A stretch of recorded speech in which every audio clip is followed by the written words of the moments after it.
नहीं, अपने समाज का, अपने जिले का और अपने परिवार का सर गौरव से ऊपर करेंगे। सत्ता में ल चुनूंगा मैं चमारों की गली में बोल। नमस्कार दोस्तों, आज हमारे साथ बड़े खास मेहमान हैं जो कि इन्होंने कविता के क्षेत्र में भूमिका निभाई है और कई जिलों में अपने पुरस्कार सम्मानित हुए हैं। वर्तमान में यह अंतर्राष्ट्रीय पुरस्कार से विजेता हुए और इन्होंने फर्रुखाबाद जिले का नाम रोशन किया है। तो हमारे पॉडकास्ट में जगमोहन का स्वागत है। शुक्रिया, बहुत बहुत धन्यवाद भाई मेरा। आज यह बताएंगे, अपने बारे में बताएंगे किस तरीके से इनकी जर्नी रही। तो जगमोहन, आप अपने बारे में कुछ बताइएगा, जैसे कि आपकी कहाँ से शुरुआत हुई। कब तक क्षेत्र में एजुकेशन सर। सबसे पहले तो आप अगर क्या अपने जीवन और घर से संबंधित बताइएगा किस मेरा तरीके। जो ग्राम पड़ता है शेरपुर रुस्तमपुर पड़ता है, ब्लॉक कमालगंज, जनपद फर्रुखाबाद मेरा जो क्षेत्र पड़ता है। तो वहाँ से धीरे से शिक्षा से क्षेत्र में बढ़ने के लिए धीरे से पिताजी ने मेरे बहुत ही संघर्ष से कहानी से मतलब बीती अपनी और अपना कार्य लगन से करते रहे। और हम लोग, मेरे पिताजी बिल्कुल अनपढ़ थे, तो उन्होंने बहुत ही मजदूरी करके हम लोगों को पढ़ाया और पढ़ाने के बाद सब 5 भाई बहनों को सबको एक शिक्षा दी। अच्छा, फिर जब आपकी शिक्षा होती रही, फिर इसके बाद में आप कविता के क्षेत्र में किस तरीके से आपका रुझान, जबकि सभी लोग सरकारी नौकरी की ओर बढ़ते रहते हैं, तो आप कविता के क्षेत्र में कैसे कविता पहुंचे। क्षेत्र में मैं आपको बताना चाहूंगा कि एक छोटी सी कहानी है कि मैं स्नातक कर रहा था। तो स्नातक करते वक्त कुछ ऐसे घटनाएं हो जाती हैं कि अपना हृदय परिवर्तन करना पड़ता है। तो मैं छोटी छोटी रचना लिखता था और उनकी अपनी डायरी में लिख करके सेव कर लेता था। अच्छा अच्छा। तो एक बार मेरी मुलाकात एक सर थे, संतोष कुमार, उनसे मुलाकात हुई। तो उन्होंने मेरी डायरी देखी, तो उन्होंने पहला मंच मुझे फरकात में दिलवाने के लिए कहा और उस बीच मैंने कविता पढ़ी। अच्छा, जो आपकी प्रेरणा जो अभी कविता के क्षेत्र में बढ़ी, आपने शेर और शायरी लिखी है, जी। तो आपकी प्रेरणा कौन, आपने प्रेरणा को किस तरीके से जाना और फिर अपनी कविता को लिखना चालू किया। एक आदम गौडवी साहब हैं, उनसे प्रेरणा ली। और उससे पहले तो प्रेरणा तो शुरुआत से किसी ली नहीं जाती। जब आप उस क्षेत्र में घुसते हैं तो प्रेरणा उसी समय आपको लेनी चाहिए।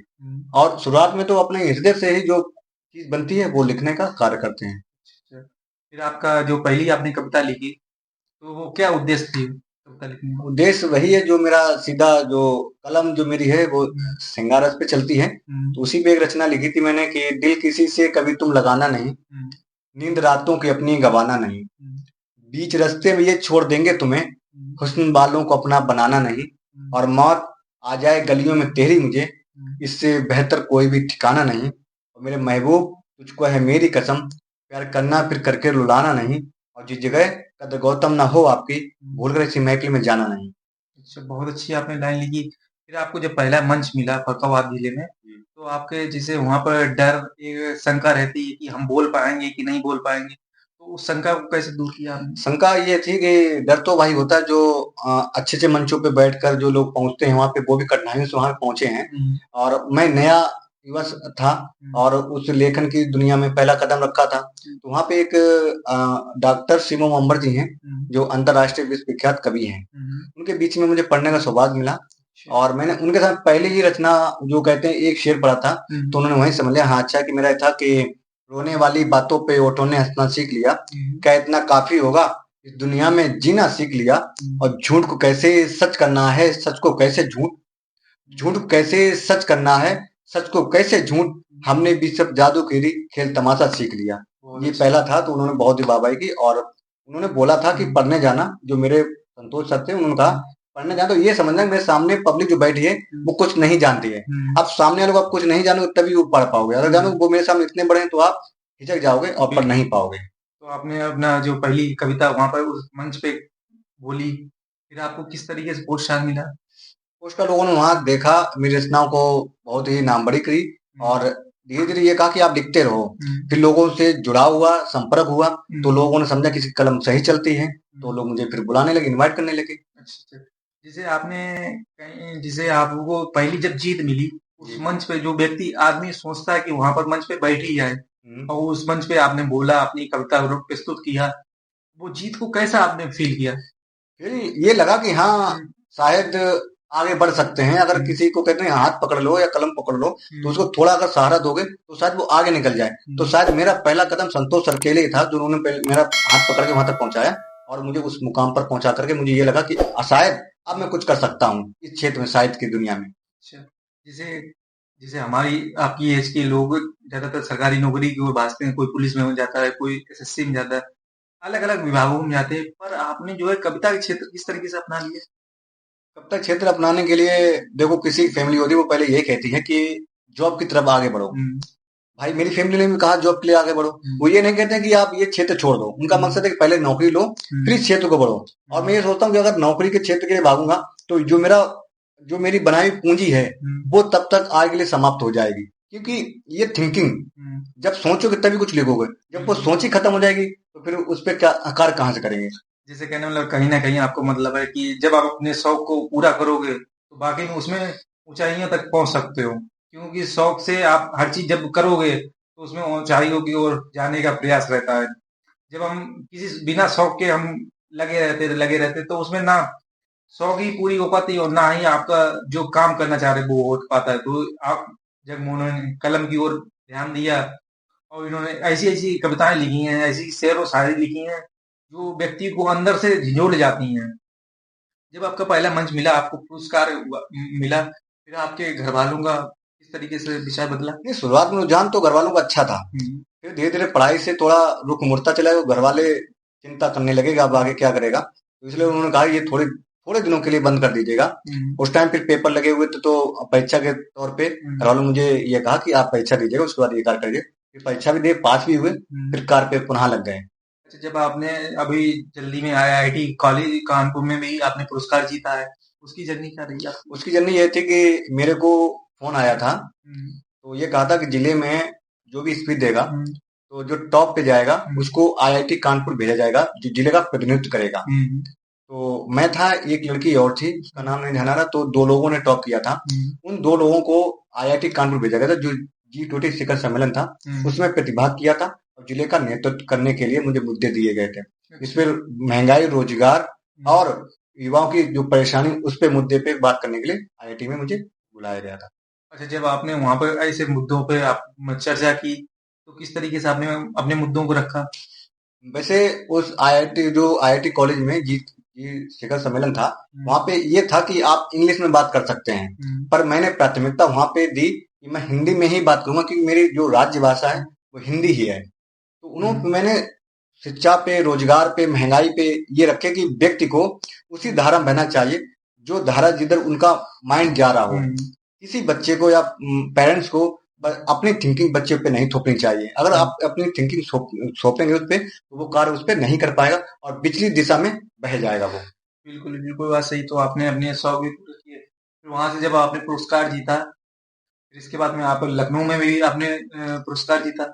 लखनऊ में हिंदी जो काव्य संगोष्ठी होती है उसमें बुलाया गया था, तो एक लेखन लिखवाया गया था, उसपे पत्र लिख करके उसमें बताया गया था। तो उसमें पत्र लिखा था तो मुझे साहित्य हिंदी की तरफ से पुरस्कार दिया गया था, जो लखनऊ का है। उसके बाद कई पुरस्कार मुझे मिले हैं, वो तो रायपुर से जो छत्तीसगढ़ पड़ता है वहां से, महाराष्ट्र से और दिल्ली से अंतर्राष्ट्रीय बौद्ध महासम्मेलन से पुरस्कार मुझे मिल चुके हैं। अच्छा, जो आपकी ये जो आईआईटी कॉलेज में वो कविता रही वो क्या रही? वहाँ कविता नहीं, वहाँ विचार रखे गए थे कि हम युवाओं के लिए क्या कर सकते हैं और युवाओं को कैसे आगे बढ़ाया सकता है, राष्ट्र की उन्नति कैसे हो सकती है, उस मुद्दे पर बात रखी थी। अच्छा, फिर आपने जब लखनऊ में आपने पुरस्कार जीता तो वहाँ आपने किस तरीके की कविता लिखी थी?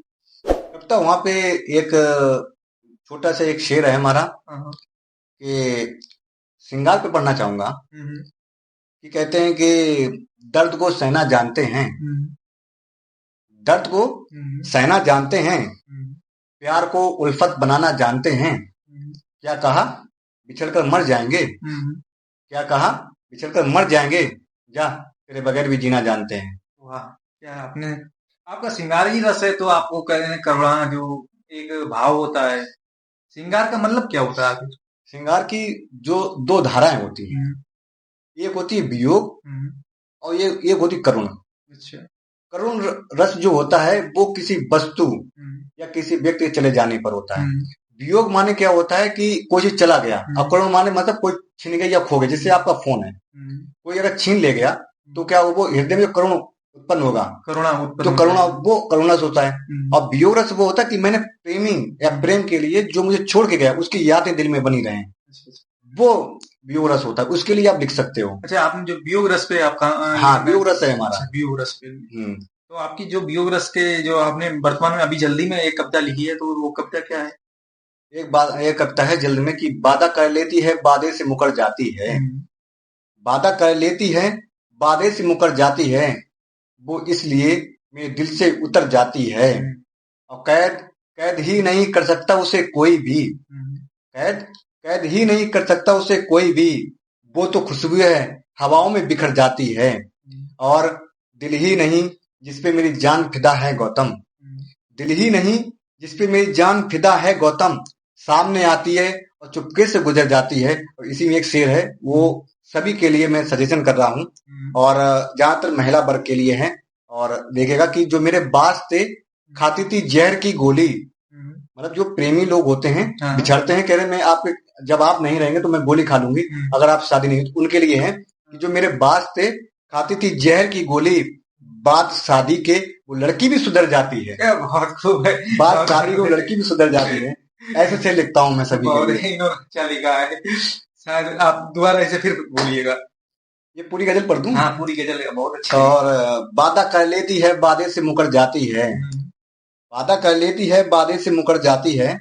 वो इसलिए मेरे दिल से उतर जाती है। और कैद कैद ही नहीं कर सकता उसे कोई भी। कैद कैद ही नहीं कर सकता उसे कोई भी। वो तो खुशबू है, हवाओं में बिखर जाती है। और कम से कम कुछ तो मोहब्बत का मेरी भरम रख ले। कम से कम कुछ तो मेरी मोहब्बत का भरम रख ले। संग दिल तोड़ के दिल मेरा किधर जाती है। बहुत संग माने पत्थर दिल। संग दिल तोड़ के दिल मेरा किधर जाती है। और यही वाला जो शेर आप रिपीट करवा रहे हैं कि जो मेरे बास थे खाती थी जहर की गोली।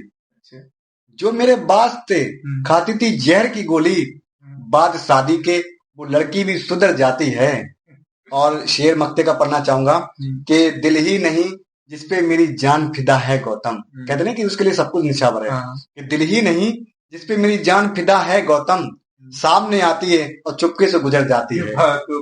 ये शेर हमारे हैं। बहुत अच्छे लिखे। अच्छा, आपकी जो जर्नी थी जी, आपने बोला कि वो भैया थे, वो उन्होंने पहला मंच भी दिलवाया। फिर आपको इसमें किस तरीके से आप बढ़ते गए आगे और फिर आप प्रगति की ओर बढ़ते गए? प्रगति की ओर ये कहना चाहूंगा कि अगर आपकी कलम में ईमानदारी है, निष्पक्षता है और स्वयं लेखन करते हैं, तो उस लेखन कोई आपको मिटा नहीं सकता। मैंने ऐसे ऐसे कवि देखे हैं जो जिले में ही हैं कि एक एक रचना लिखे हुए हैं और कवि बने घूम रहे हैं और कम से कम 12-12 साल हो गए हैं। वो क्या होता है, एक कम्युनिटी को गाइडलाइन करते हैं। जैसे आपने देखा हो कि एक समाज को प्रतिनिधि करते हैं कि जैसे हमने 4-5 लोग बैठा लिए और कवि सम्मेलन कर लिया, तो कवि सम्मेलन वो नहीं होता। कवि सम्मेलन होता है कि युवाओं की भागीदारी को आगे बढ़ाना। बिल्कुल। और जब युवाओं को आप भागीदारी आगे बढ़ाएंगे तो साहित्य में एक नई रोचक कहानियां बन के आएंगी, कौन प्रकार किस प्रकार के लिख रहा है। अगर वही सब एक मंच पे रहते रहेंगे जो एक ही कम्युनिटी के लोग हैं, तो मंच नहीं, उसे राजनीतिक विचारधारा बोल दी जाती है। अच्छा, आपने बोला कि जैसे मेरा नाम जगमोहन गौतम है, तो इस गौतम का भी काफी प्रभाव रहता होगा। प्रभाव तो अमित भाई कह सकता हूँ, प्रभाव मेरे लाइफ में ऐसा पड़ा कि मैंने कहा कि अगर मेरे नाम के वजह से ये दिक्कत हो रही है तो मैं इस नाम को मैं आगे तक ले जाऊंगा कि आगे जो हमारे समाज के लोग, हमारे जो भी व्यक्ति हैं, जिले के जितने भी लोग हैं, वो इस नाम का गर्व करें कि हाँ, गौतम भी कोई नाम था। अच्छा, इसमें समस्या क्या आती है कि गौतम क्या, एक तो समाज ने जो हमें जाति दी है ना, अब आप बताना चाहूंगा क्या होता है कि गौतम जैसे आप हैं, कुछ जगहों पे गौतम ब्राह्मण लोग लिखते हैं, कुछ जगहों पर ब्राह्मण की जगह पर जैसे गौतम एससी समाज के लिखते हैं। तो क्या होता है कि अगर जैसे मैं एक कानपुर में एक कार्यक्रम था, मैं बताना चाहूंगा आपको। तो कानपुर में मेरे से फोन आया था कि जगमोहन भाई, आपको निर्णायक मंडल ने आपको स्वीकार किया है, आपको कवि सम्मेलन में आना है। हमने ओके ठीक है। तो कुछ थोड़ा बहुत पेमेंट भी तय था। बाद में फोटो वोटो भेज दी। बाद में 8 दिन बाद जब कार्यक्रम नजदीक आया तो वहां से फोन किया मैंने, भैया जो बैनर हो आप सेंड कर दीजिएगा, मैंने लगाना है। तो बोले कि आपका कार्यक्रम कैंसिल हो गया। मैं क्यों? कि आप ये बताएं कि गौतम किस समाज से आते हैं। तो हमने कि गौतम समाज से मतलब नहीं होता है, आप मेरे ज्ञान को देखिए, क्या ज्ञान देखिए, तब पता चलेगा मैं कहाँ पे हूँ कहाँ नहीं हूँ। कहते हैं कि एक शायद दोहा भी है कि मोल करो तलवार का पड़ी रहे दो म्यान। आप सुना होगा, दोहा भी है। नहीं, मैंने नहीं सुना। अच्छा, आप बताइए।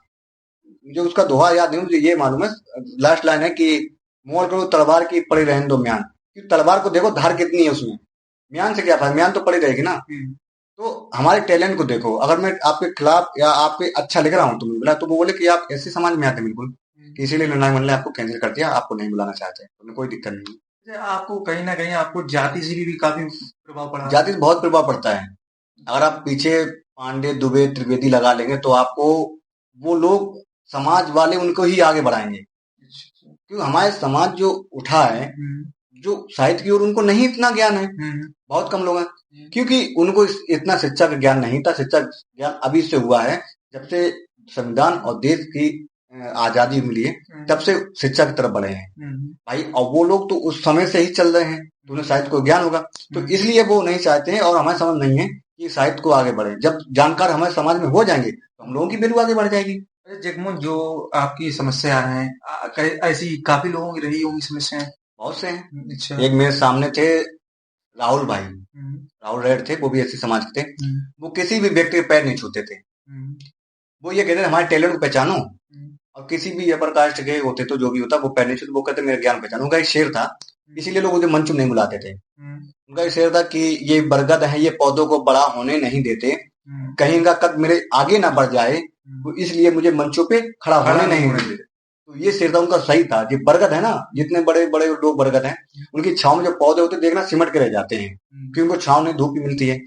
वही हाल वो लोग करते हैं। अच्छा, जो आपने इतनी संघर्ष जीता, जैसे आपने कई मंच आपको छोड़ने पड़े सिर्फ गौतम की वजह से, गौतम गजल छोड़ने पड़े, तो आपने कभी कदा ऐसा नहीं सोचा कि हम गौतम ही लिखना छोड़ दें? नहीं नहीं, तो तुम्हारी पहचान ही खत्म हो जाएगी भाई। अगर जल है, जल को गर्म करोगे तो तापमान बन के उड़ जाएगा, जल खत्म हो जाए फिर क्या करोगे आप? बिल्कुल, कहीं ना कहीं आपकी आत्मा ही खत्म हो जाएगी, तो बस फिर अब ये फायदा क्या? हम नाम बदलेंगे या कास्ट बदलेंगे, उससे कोई बेनिफिट है? नहीं। अगर यही बात अगर बाबा साहब बदल लेते अपना, और वो विदेश छोड़ के चले जाते, तो आज क्या कंडीशन होती? उन्होंने अपना देश चुना ना। बिल्कुल बात सही। तो अंतरात्मा मेरी कहती है कि आप जिस क्षेत्र में हो उसी नाम लेकर, जो भी नहीं मंच आपको मिले, आप ऐसी कलम लिखो, ऐसी किताबें लिखो जो समाज में आपके सामने पहुंचेंगी। आदम गौड़वी साहब थे, उन्हें मंच लोग नहीं बुलाते थे, उनकी बहुत खतरनाक वो सुनी होगी, चमारों की गली में। अच्छा, शायद सत्ता में ल चुनूंगा मैं चमारों की गली में, वो उनकी कविता थी। वो बिल्कुल निष्पक्ष लिखते थे, सबके लिए लिखी। अच्छा, जो आदम गौड़वी साहब जी थे, उनकी कोई कविता आपको मालूम है? उनकी एक कविता है, बहुत अच्छी रचना है, जो पूरे साहित्य में धूम मचाई उसने, और मैं 4 लाइनें उसी के लिए पढ़ना चाहता हूँ कि आइए महसूस करिए जिंदगी के ताप पर, आइए महसूस करिए जिंदगी के ताप पर, मैं चमारों की गली तक ले चलूंगा आपको, मैं चमारों की गली में ले चलूंगा आपको। और जिस गली में भूखमरी की याद नाक में ऊब कर, याद माने कष्ट देकर, कि जिस गली में भूखमरी की याद ना से ऊब कर मर गई फूलियां बिचारी एक कुएं में डूब कर। फूलियां माने बच्ची। और है कि है सदी सिर पर बगौनी कंडियों की टोकरी, है सदी सिर पे बिनौली कंडियों की टोकरी, आ रही है सामने हर कुआ की छोकरी। हर कुआ माने होता है जो समाज से बिछड़े हुए वो। और चल रही है छंद के आयाम को देती दिशा, आयाम माने अलग अलग दिशाओं में रूप दे रही हैं, कि चल रही है छंद के आयाम को देती दिशा, मैं इसे कहता हूँ सूरज पार की मनोलिशा। मनोलिशा चमकीली चीज। और है कि यह भयभीत है हिरनी सी घबराई हुई, है यह भयभीत है हिरनी सी घबराई हुई, लग रही है जैसे कली बेला की कुमलाई हुई। ये रचनाएं उनकी हैं, गंभीर पूर्वक रूप में, गंभीर पूर्वक लिखते हैं वो। हाँ, बहुत अच्छा लिखते थे वो। और उनकी रचनाएं बहुत ही समाज में एक दर्पण का काम करती हैं। जो कहते हैं कि हम ये कार्य करते वो कार्य करते, कुछ नहीं होता, सिर्फ वोट के लालच में लोग उनको यातनाएं देते हैं। अच्छा, जो आपने दर्पण शब्द इस्तेमाल किया है, वो किस समाज को दर्पण दिखाना चाहते थे? दर्पण जो कहते हैं कि वो भी उसी समाज से आते थे, कि उन्होंने पहले उस चीज को देखा। वो उनका स्वर्गवास हो गया है, अभी 2 साल हुए हैं उनका, तो उन्होंने उन यातनाओं को देखा और उन्होंने यथार्थवाद पर अपनी रचनाएं लिखी, और वो यथार्थवादी ही कवि कहलाए जाते हैं। हाँ, यथार्थवाद होता है कि सामने की समस्याओं को देख करके उनको निकालना और लोगों को बताना। हाँ, ये यथार्थवाद होता है। जगमोहन, आपसे अगर कोई व्यक्ति क्या कोई जिले में जैसे कोई लड़का हो जो आपसे जैसे अपने मन की भाषा या अपनी कविता के क्षेत्र में जिस तरीके से आपने योगदान प्राप्त किया है, उस तरीके से अगर योगदान प्राप्त करना चाहे तो आपसे जुड़ सकता है? बिल्कुल जुड़ सकते हैं। जो भी व्यक्ति अगर जुड़ना चाहते हैं तो आप संपर्क कर सकते हैं। तो जो जानकारी मेरे जितना ज्ञान है उतना मैं दे पाऊंगा। उसके बाद जब उनको ज्ञान होता जाएगा धीरे धीरे फिर आगे सीढ़ी पे पकड़ते हैं। मेरे को ज्ञान नहीं था, मैं पेट से कभी नहीं बना। मैंने लिखना जब सीखा, जब कंडीशन कुछ ऐसी समस्याएं सामने आ जाती हैं, उन कंडीशनों को जब इंसान झेल नहीं पाता, कहते हैं कि ये भी एक नशा है। जैसे आप अगर जो पुड़िया खाने वाला है तो पुड़िया खाएगा, वो गुटखा जिसे बोलते हैं। जो अल्कोहल पीता है वो अल्कोहल पिएगा, और जो सिगरेट जा करके कोने में पीते हैं उनकी वो नशा है। मैंने अटेचपन टूटने पर मैंने किसी चीज को ये नहीं कहा कि मैं गलत रास्ते पे जाऊं। तो मेरा एक शेर भी है कि एक उसमें है कि तेरा एहसान है कभी जगमोहन गौतम पर जो शेर कहना दिखा दिया तूने, बोलना। ये शेर है कि तेरा एहसान है कभी जगमोहन गौतम पर जो शेर कहना सिखा दिया तूने। ये पूरा शेर मुझे याद नहीं आ रहा, मतलब अभी अभी याद आ जाएगा पूरा। तो क्या कहते हैं कि मैंने उस रचना को अपना नशा बनाया है। दिल नसी दिलरुबा नहीं कोई, आप सा दूसरा नहीं कोई, और जिसकी खुशबू मुझे मिल जाती, जिसकी खुशबू मुझे मिल जाती, फूल ऐसा खिला नहीं कोई, और सारी दुनिया में ढूंढ कर देखा, सारी दुनिया में ढूंढ कर देखा, इससे बढ़कर सजा नहीं कोई, और तेरी फुरकत में जी रहे हैं। फुरकत माने होती कि तन्हाई में, तेरी फुरकत में जी रहे हैं, इससे बढ़कर सजा नहीं कोई, और आप यूं जुल्म कर रहे हो मुझ पर, आप यूं जुल्म कर रहे हो मुझ पर, जैसे मेरा खुदा नहीं कोई, और जख्म भरते भी किस तरह गौतम। एक शब्द है कि चारागर, चारागर डॉक्टर, कि जख्म भरते भी किस तरह गौतम, चारागर ही मिला नहीं कोई। तो वही हाल है ना कि जख्म कहाँ से भरना है, कैसे भरना है। तो मैंने इस कलम का सहारा लिया, और पर डे कुछ ना कुछ लिखते थे, तो ये नशा बन गया था, और ये नशा इस मुकाम पे लाया है। ये नशा पब्लिक में जाता तो ये मतलब कहते हैं कि अच्छी विचारधारा जाती है, उत्तेजना, हाँ उत्तेजना बढ़ती, लोगों को बताते हैं कि हाँ ये लिखती है। अच्छा, इस समय जैसे यहाँ पर पहुंचने के लिए आपने जो अंतर्राष्ट्रीय पुरस्कार जीता, तो यहाँ पर ऐसे भी व्यक्ति जो आपको मिले होंगे जो आपकी टांग खींच रहे होंगे, बहुत से आज भी तो मिलते ऐसी कोई बात हो? बात ऐसा एक समय हुआ था कि एक व्यक्ति हैं, कहते हैं कि अगर कोई लेखन करता है तो भाव एक ही होते, शब्द तो ना चेंज कर पाओगे। बिल्कुल। जैसे कोई अगर वाक्य लिख रहा हूँ, जैसे वहां पे कोई परंतु लगाता है, कोई वर्ग लगाता है, कुछ और लगाता है, तो जो कविता का भाव होता है तो वही रहेगा। तो कभी कभी क्या कुछ शब्द मैच हो गए होंगे किसी के, मेरे कभी नहीं मैच हुए। एक बार शुरुआत में हुआ था तो लोग कह रहे ये शब्द मैच, तो वो कविता मेरी फिर देखी गई। तो उस कविता को देख के उसके अर्थ और मेरे अर्थ बहुत ही अलग थे। मतलब जो कविता का भाव था वो मेरा भाव बहुत अलग था। तब लोगों ने कहा कि नहीं इनकी कलम बिल्कुल सही है, अपना लिख रहे हैं, वो किसी लेखक की रचना से मेल खा रहे थे। तो कुछ शब्द थे वो उसकी रचना में, अगर चाहूँ तो 1 मिनट के लिए देख सकता हूँ उसको बोलने के लिए। तो मैं बंद कर दूं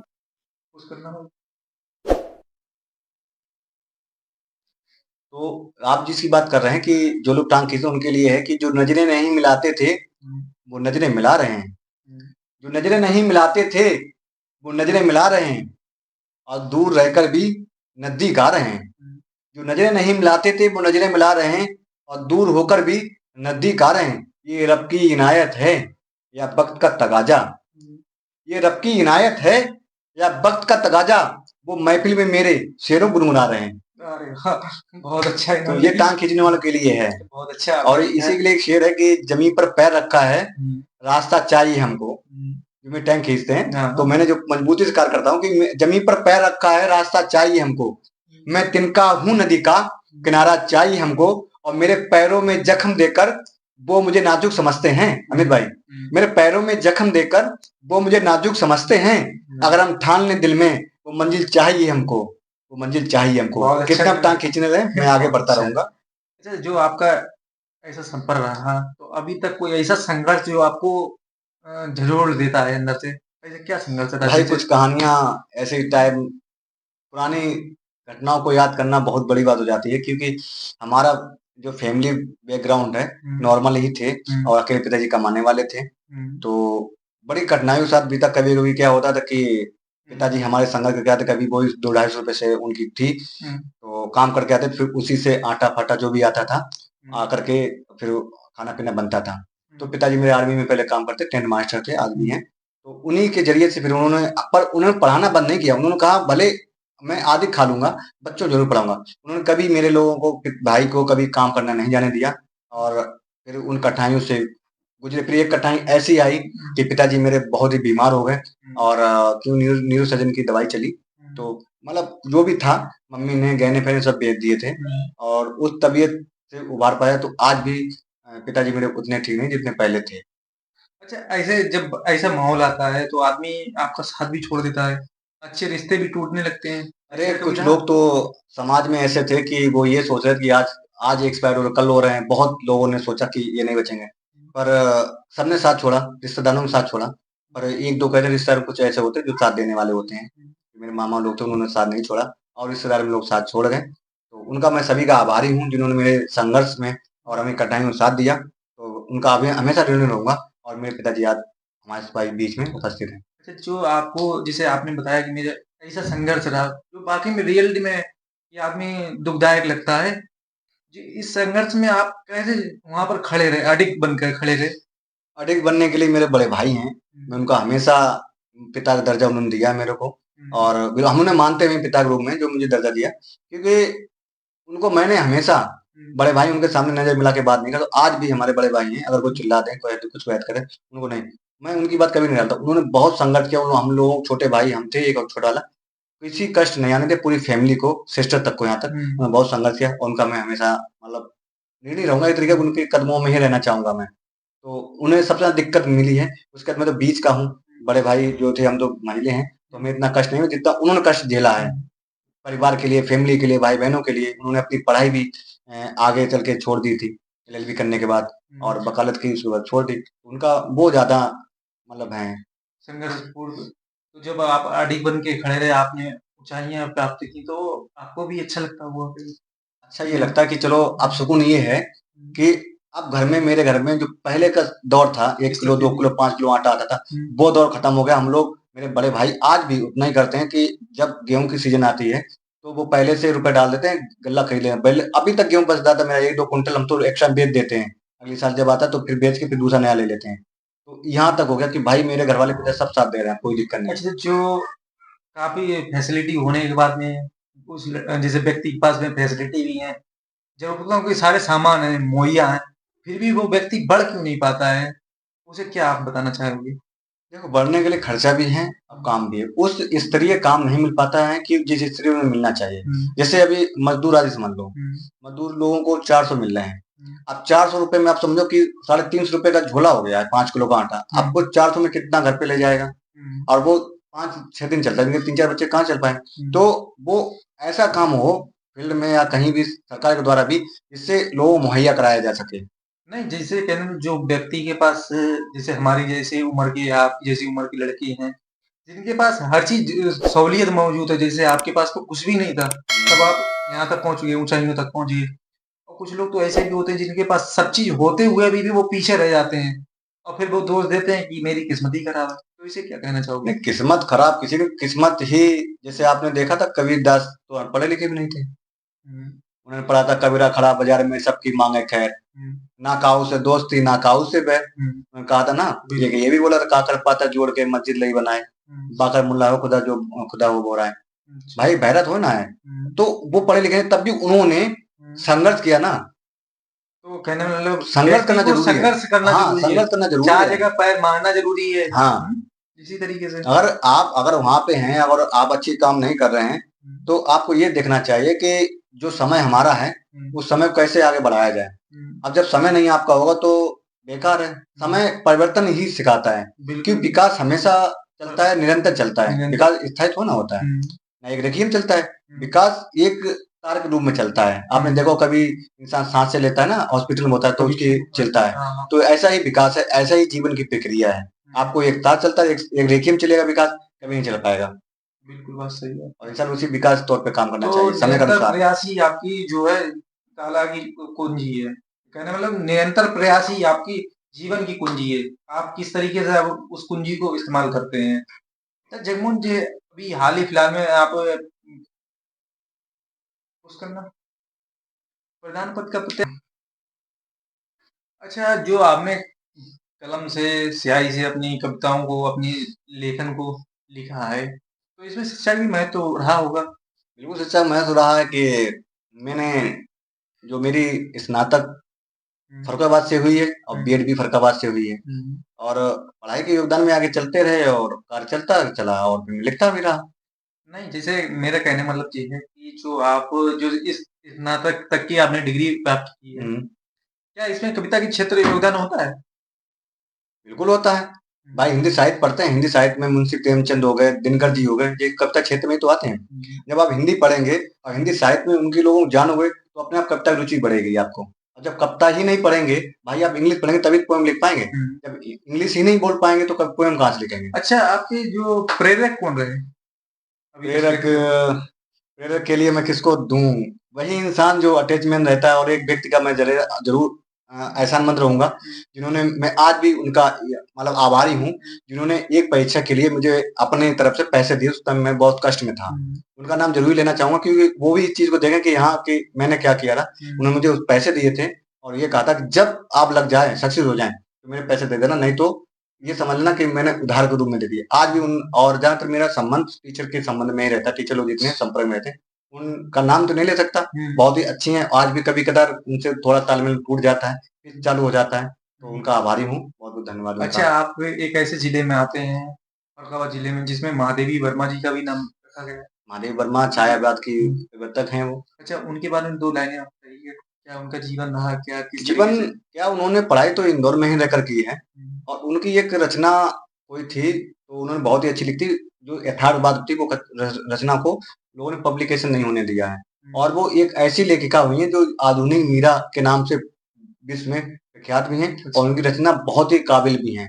एक शायद उनकी रचना है, मुझे उनकी रचना को ध्यान नहीं आ रहा, काफी रचनाएं हैं। अब जब आगे होगा तो बताते रहेंगे। एक रचना में जो आपके फर्रुखाबाद जिले में महादेवी वर्मा जी का भी वहाँ पर उनका जन्म स्थल जन्म है। स्थान है। महादेव वर्मा जी की आधुनिक मीरा जी बोली जाती हैं, तो उनकी मैं 4 लाइनें पढ़ना चाहूंगा, तो बहुत ही अच्छी हैं कि ये मुस्कुराते फूल नहीं जिनको आता है मुरझाना, ये मुस्कुराते फूल नहीं जिनको आता है मुरझाना, वे तारों के दीप नहीं जिनको बहता है बुझ जाना, जिनको बहता है मुझ जाना। ये उनकी 4 लाइनें हैं, और उन्होंने व्यक्ति के लिए कहा है कि जिनको मुस्कुराना नहीं आता फूल की तरह नहीं है, और जिनको आता है मुरझाना वो कैसे टूट जाएंगे। तो दोनों की उन्होंने पेशा के तौर पे उन्होंने बात की यहाँ पे। और इन्होंने जो है अभी जगमोहन ने वर्तमान में एक अंतर्राष्ट्रीय पुरस्कार भी जीता है और सम्मानित हुए हैं। अपने जिले फर्रुखाबाद का नाम रोशन किया है। तो कहीं न कहीं इनका संघर्ष भी रहा, और इनके जो जो व्यक्ति जिनसे जुड़ते रहे या इन्हें जो उस मुकाम तक पहुँचाते रहे, उनका भी आभार है कि एक छोटे से समाज से निकला हुआ व्यक्ति, एक छोटे से गाँव शेखपुर से निकला हुआ व्यक्ति अंतर्राष्ट्रीय पुरस्कार जीता हुआ है। तो कहीं न कहीं व्यक्ति का तो संघर्ष रहता है, लेकिन जो उसे वो व्यक्ति प्लेटफ़ॉर्म प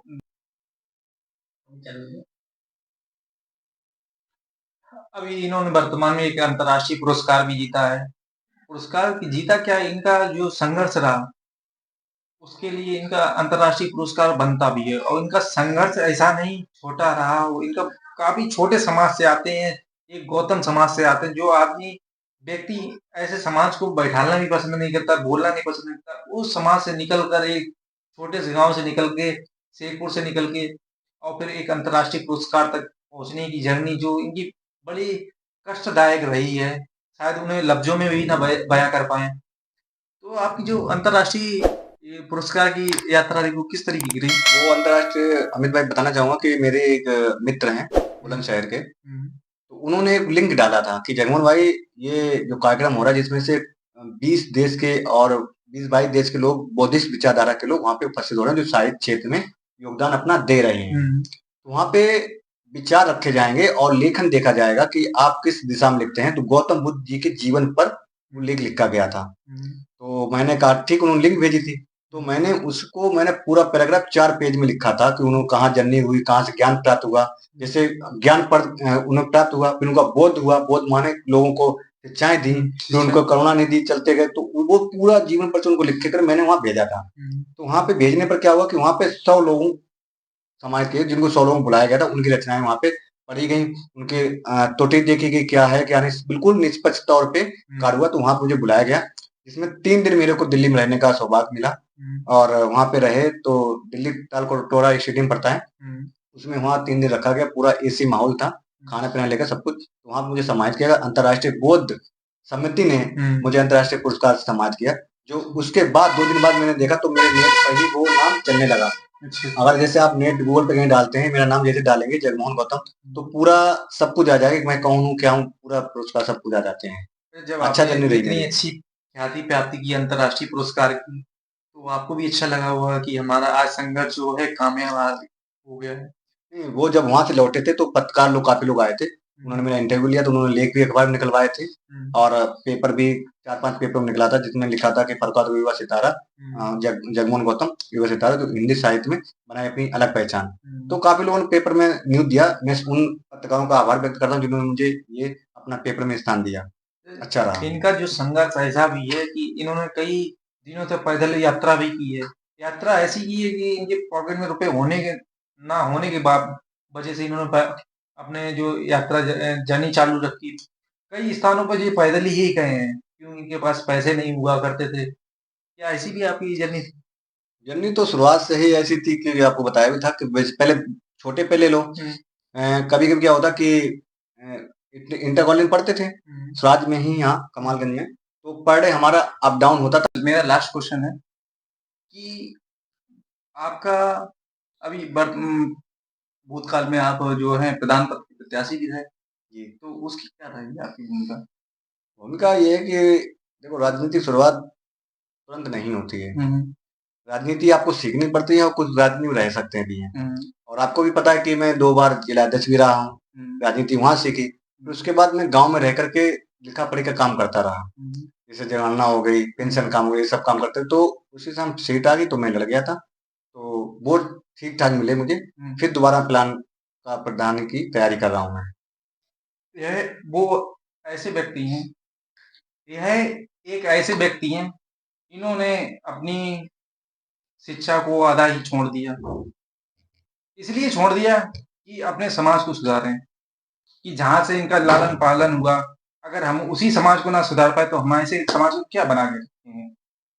फिर इन्होंने अपने प्रधान पद का उम्मीदवार बने और इनके कई लोगों ने इन्हें सराहा भी और कई लोगों ने इन्हें अपना प्यार भी दिया है।